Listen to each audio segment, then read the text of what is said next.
A.J. Cronin was a Scottish physician and novelist. After his first novel became a huge success, Cronin gave up medicine and took to writing as a career. The title of the story, Two Gentlemen of Verona, is the same as that of one of Shakespeare's plays. Like Shakespeare's play, this story is set in Verona, a city in Italy. Verona boasts of many historical sites. A popular attraction is a house that is supposed to be Juliet's house in Shakespeare's play Romeo and Juliet. Another tourist attraction is the tomb of Juliet, which is referred to in the story. This story was written after World War II. Verona was heavily bombed during the war. After the war, the people of Verona had to face a lot of hardships. There were few jobs and necessities were expensive. In such difficult circumstances, the two boys in the story had to work very hard to pay for their sister's treatment.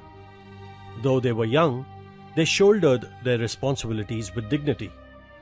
They never once complained. The author is impressed by the behavior and actions of the two boys and calls them the Two Gentlemen of Verona. Here's a brief summary of the story, Two Gentlemen of Verona by A.J. Cronin. The narrator and his companion are driving through the outskirts of Verona, a city in Italy. They meet two young boys selling strawberries. The older boy, Nicola, is 13 years old. His younger brother, Jacopo, is 12 years old.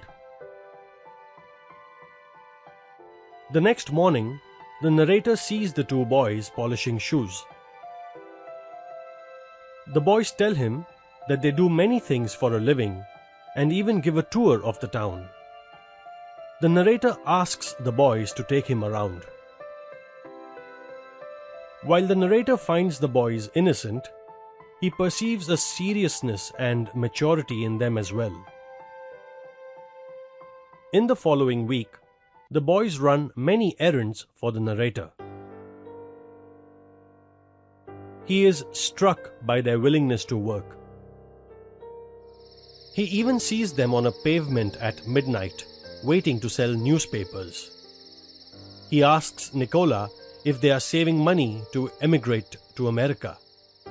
Nicola replies that they have other plans. One day, the narrator informs the boys that he is leaving Verona soon and asks if there is anything he can do for them. Jacopo requests to be driven to Poleta. The narrator drives the boys to their destination, which is a large red-roofed villa in Poleta. The narrator follows the boys discreetly and discovers that the villa is a hospital. The boys had come there to visit their sick elder sister, Lucia. A nurse informs the narrator that the children's father had been killed in the war and that their home had been destroyed by a bomb. The children had built a shelter where they had lived on their own. The boys had joined the resistance movement against the Germans.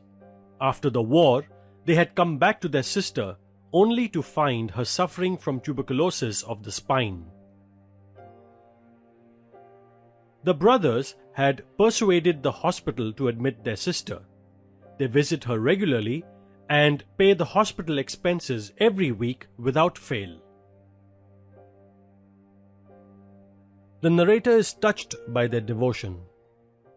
In their selfless actions, he sees a greater hope for humanity. Nicola and Jacopo are the main characters in the story.